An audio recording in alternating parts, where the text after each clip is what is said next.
2 cups of all-purpose flour, 4 eggs, 3 cups of water, some salt, and cooking oil. Pinaghalo ko lang siya. And sinala para mawala yung mga namuo na harina. Kukuha lang tayo ng 1/4 cup ng ginawa natin na mixture ng ating butter. Yan. Release ko pala yung ating pan para hindi dumikit ng kunting oil. Tinagyan natin yung ating mixture. Then, saka natin ikalat as well. Hanggang ikalat ng ating butter sa pan. Siyang pancake ang consistency niya. I-flip na natin. Ayan. Napakadali lang, di ba?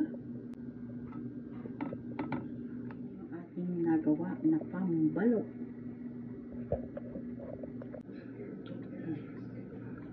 Yan yung ating sauce. I-serve natin siya. Yan. Bawang. Kain tayo. Buo.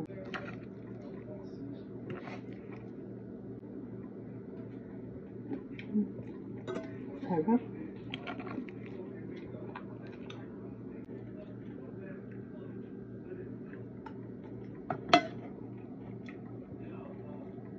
Tayo. Thanks for watching. Erin G Vlogs.